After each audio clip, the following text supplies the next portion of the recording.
નમસ્કાર દર્શક મિત્રો, હું છું રિપોર્ટર યાસીન બાબોર અને આપ જોઈ રહ્યા છો ફતેપુરા લાઈવ। આજના મહત્વના સમાચારની વાત કરીએ તો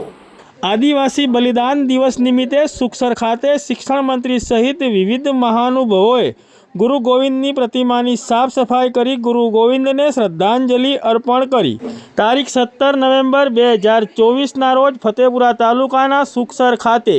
આદિવાસી બલિદાન દિવસ નિમિત્તે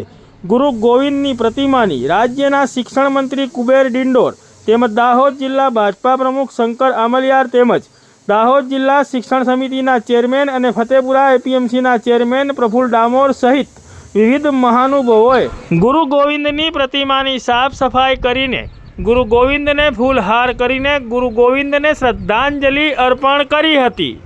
અત્રે ઉલ્લેખનીય છે કે તારીખ 17 નવેમ્બર 1913ના રોજ માનગઢ ધામ ખાતે અંગ્રેજો દ્વારા 1507 આદિવાસી ક્રાંતિવીરોનો હત્યાકાંડ કરવામાં આવ્યો હતો અને 1507 આદિવાસી ક્રાંતિવીરો શહીદ થયા હતા, જે અંતર્ગત તારીખ 17 નવેમ્બરના રોજ આદિવાસી બલિદાન દિવસની ઉજવણી કરવામાં આવે છે। જે અનુસંધાને આજે તારીખ 17 નવેમ્બર 2024ના રોજ ફતેપુરા તાલુકાના સુખસર ખાતે ગુરુ ગોવિંદની પ્રતિમાની સાફ સફાઈ કરીને શિક્ષણ મંત્રી સહિત વિવિધ મહાનુભાવોએ ગુરુ ગોવિંદની પ્રતિમાની સાફ સફાઈ કરીને ગુરુ ગોવિંદને ફૂલહાર કરીને ગુરુ ગોવિંદને શ્રદ્ધાંજલિ અર્પણ કરી હતી।